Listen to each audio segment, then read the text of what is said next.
Hello बच्चों, let us read the question. State and prove Coulomb's law in vector form. Does it obey Newton's third law of motion. तो question के अंदर हमें Coulomb's law को in vector form में prove करना है और आंसर करना है whether it is following the Newton's third law of motion और नॉट। तो सबसे पहले हम की कॉन्सेप्ट समझ लेते हैं। की कॉन्सेप्ट के अंदर हम लिखेंगे सबसे पहले कूलम्ब्स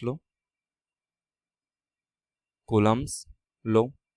कूलम्ब्स लॉ क्या कहता है कि हमें दो पॉइंट चार्ज दिए हुए हैं Q1 एंड Q2, उनके बीच की डिस्टेंस है R। तो जो फोर्स उनके बीच में लगेगा, electrostatic force, it will be directly proportional to the product of their charges and inversely proportional to the square of their distances. So finally हम लिख सकते हैं force is equal to Q1 into Q2 upon R square, और यहाँ पर एक के proportionality constant डाल देंगे। This is our force. Now let us write the same force in vector form. Vector form के लिए हम सबसे पहले कार्टेशियन ग्राफ यूज करेंगे। This is the Cartesian plane, this is X direction, this is Y direction, और हमें ये charge दिया हुआ है Q1। This is charge Q1, this is charge Q2। Q1 charge का पोजीशन वेक्टर है R1 वेक्टर, और Q2 का पोजीशन वेक्टर है R2 वेक्टर। ये R2 vector and this is R1 vector. Now let us write the direction of forces. ये हमारा Q1 charge होगा, this is Q1 charge, this is Q2 charge. Then the force exerted on charge Q2 due to 1, F21 हो जाएगा, and the force exerted on charge 1 due to Q2 F12 vector हो जाएगा। This forces are along the direction of the line joining Q1 and Q2। तो हम यहाँ पे इनके direction लिख सकते हैं। Force exerted on Q2 due to 1 किस डायरेक्शन में होगा? ये डायरेक्शन में होगा, इस यूनिट वेक्टर के डायरेक्शन में। Similarly force exerted on Q1 due to Q2 किस डायरेक्शन में होगा? ये होगा unit vector, the position vector of 1 Q1 charge with respect to Q2 charge, उसके यूनिट वेक्टर के डायरेक्शन में होगा।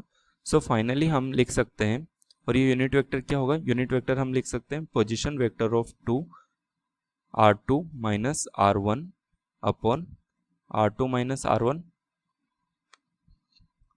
का मैग्नीट्यूड इज इक्वल, और इसको लिख सकते हैं हम R1 vector minus R2 vector upon magnitude of R1 vector minus R2 vector, इसका मैग्नीट्यूड होगा।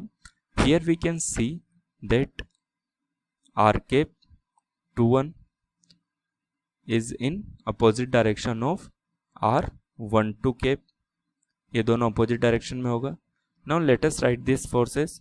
तो फोर्स हम लिख सकते हैं F21 लिखा जा सकता है K Q1 into Q2 upon distance कितनी होगी? डिस्टेंस का मैग्नीट्यूड होगा R vector minus R1 vector, इसका whole square.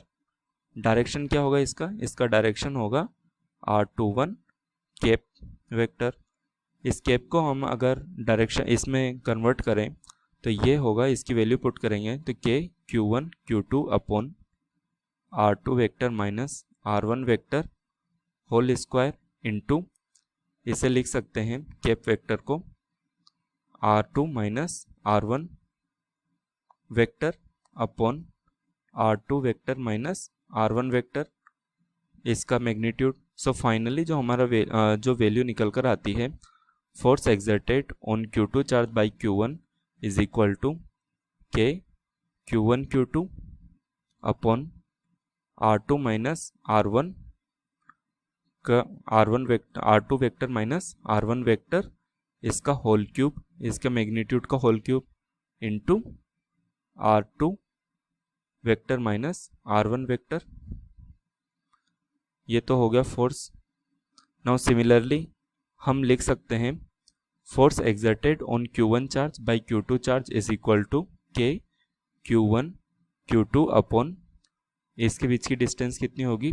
r1 vector minus r2 vector whole square into ये इसका डायरेक्शन क्या होगा, फोर्स का डायरेक्शन होगा r12 कैप, कैप की वैल्यू हम यहाँ पर पुट करेंगे तो ये हो जाएगा k q1 q2 upon r1 vector minus r2 vector whole square, ये हो जाएगा r1 vector minus r2 vector upon r1 vector minus r2 vector का magnitude. So finally f12 vector निकल कर आता है k q1 q2 upon r1 vector minus r2 vector का magnitude का होल क्यूब, और इसका डायरेक्शन होगा r1 माइनस r2, ये इसका डायरेक्शन होगा।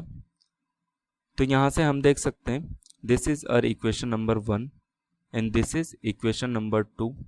तो इन दोनों को अगर हम कंपेयर करें तो हमें दिखता है force exerted on Q2 charge by Q1 is equal to minus force exerted on Q1 charge by Q2, ये होगा। और as per the Newton's third law of motion every action has equal and opposite reaction, therefore we can say that the Coulomb's law is following the Newton's third law of motion, hence Coulomb's law follows Newton's third law of motion, तो अब हम यहाँ से अपना final answer लिख सकते हैं। Final answer क्या होगा, force exerted on charge Q1 by Q2 is equal to K Q1 upon Q2 upon इसका ये हो जाएगा distance r1 vector minus r2 vector का whole square in the direction of r1 r2 cap.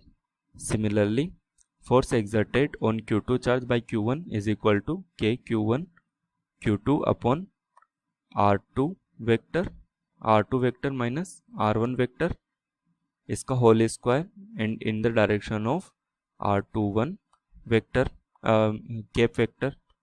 And finally जो हमें होगा it follows Newton's third law of motion, Newton's third law of motion. Thank you so much.